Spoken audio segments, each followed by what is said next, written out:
Allah Taala'nın sizni taat ibadetke muvaffaq qilganligi bu sizni yaxshi ko'rganligidir. İnsanның Allah Taala'ga ibadet qilishi o'zining yaratilishdagi g'oyasi uchun xizmat qilganligi va Allah Taala'ningki haqqini ado qilganligidir. Çünkü Allah Taala her bir mevcudatni, her bir şeyini birer gaye maksat bilen yaratkandak insanı muhim bir maksat gaye bilen yaratkan. O bolsa mu insanın Allah'a ibadet kılışı ve itaat kılışı. وَمَا خَلَقْتُ الْجِنَّ وَالْاِنْسَ اِلَّا لِيَعْبُدُونَ Ben insan cinni fakat bana ibadet kılsın için yarattım dedi. Bunu müfessirler yani Allah Taala insanı ve cinni Allah Taala'ya bağlanıp onun körsetkini boyunca hayat keçiş için yarattığı dep tefsir kıldı.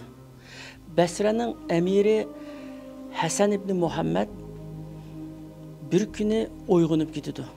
Oturup içide. Karısa üzününki kulu yani İranlık kul hizmetçisi öydü yok. Hoyluğa çıkıp karısa bir hoylunun bir bücükü de bu namaz okup etipti de namaz okup boğuca onu küzütüp durdu. Namaz okup boğandan keyin bu kul dua kılıdı. Ey Allah seni yaxşı, senin meni yaxşı köğenlikin için duayımni icabet kılgın dep dua kıldı da. Şunda deyiverdi, tekrar deyiverdi. Degenden keyin dua kılıp boğandan keyin bu Hasan ibn Muhammed o kulunun kaşığı kelip, bu hem de yeni de iman etkandan keyin belki dinini bilmeydi o, doğrusunu bilmeydi o dep. Hey ahmak, anda dua kılmaydı o bekem.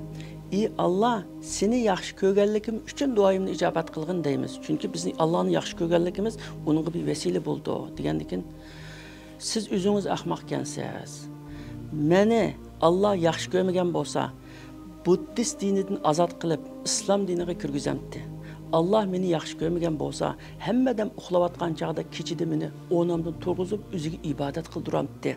Eğer Allah sizni yaxşı görse, bir günü sizni o teheccüd namazıga oyg'otdi dedi. Şunun bilan Hasan ibn Muhammed turup gidip onu qail buldu.